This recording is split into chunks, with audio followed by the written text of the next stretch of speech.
Assalamualaikum, saya Rik Septian Patra, peserta pelatihan dasar CPNS Kementerian ATR BPN tahun 2025, gelombang 1, Angkatan 6 kelompok 3. Saat ini saya sedang bertugas di Kantor Pertanahan Kabupaten Pesisir Barat, Provinsi Lampung. Pada hari ketiga pembelajaran agenda ketiga, hari ini saya belajar terkait manajemen ASN untuk mendorong smart governance. Tujuan dari pengelolaan ASN adalah menghasilkan pegawai yang profesional, memiliki nilai dasar, beretika, bebas dari intervensi politik, serta bersih dari KKN. Berbagai aspek dalam pengelolaan ASN didasarkan pada asas-asas seperti kepastian hukum, profesionalitas, akuntabilitas, dan sistem merit. Mekanisme pengelolaan ASN adalah proses pengelolaan ASN yang mencakup beberapa tahapan, yaitu yang pertama, perencanaan kebutuhan. Perencanaan kebutuhan itu mengidentifikasi kebutuhan tenaga kerja di masa depan. Ini dilakukan melalui analisis jabatan, analisis beban kerja, dan penyusunan formasi. Yang kedua adalah pengadaan.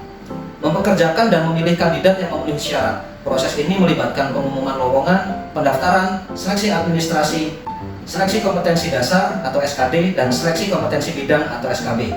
Yang ketiga, pengembangan karir dan kompetensi. Meningkatkan keterampilan dan pengetahuan ASN, ini mencakup program pelatihan, pendidikan lanjutan, dan pengembangan karir. Yang keempat, terkait pengelolaan kinerja. Mengukur, menilai, dan memberikan umpan balik tentang kinerja ASN. Yang terakhir, pemberhentian. Mengelola transisi ASN keluar dari layanan. Pemberhentian dapat terjadi karena pensiun, permintaan sendiri, pelanggaran disiplin, atau juga alasan yang lain.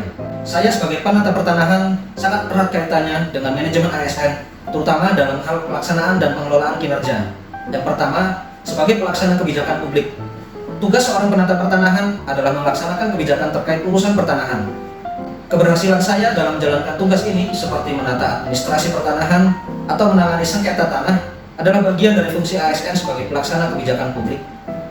Dalam pengelolaan kinerja, kinerja saya sebagai penata pertanahan akan dinilai berdasarkan sasaran kinerja pegawai atau SKP. Ini mencakup target-target yang ditetapkan untuk tugas dan tanggung jawab saya. Terkait pengembangan kompetensi, untuk menjadi penata pertanahan yang profesional, saya harus terus mengembangkan kompetensi melalui pelatihan dan pendidikan. Hal ini sejalan dengan proses pengembangan kompetensi dalam manajemen ASN untuk meningkatkan kualitas pelayanan publik. Integritas dan akuntabilitas. Sebagai bagian dari ASN, saya diharapkan memiliki integritas dan akuntabilitas yang tinggi, bebas dari praktik korupsi, kolusi, dan nepotisme. Hal ini sangat penting dalam bidang pertanahan yang rentan terhadap masalah-masalah tersebut. Semangat saya belajar hari ini dengan tetap memahami peran dan fungsi ASN dan kontribusi saya pada Kantor Pertanahan Pesisir Barat, dan terus aktif berdiskusi dan meminta arahan dengan rekan kerja ASN yang lebih berpengalaman. Terima kasih. Wassalamualaikum.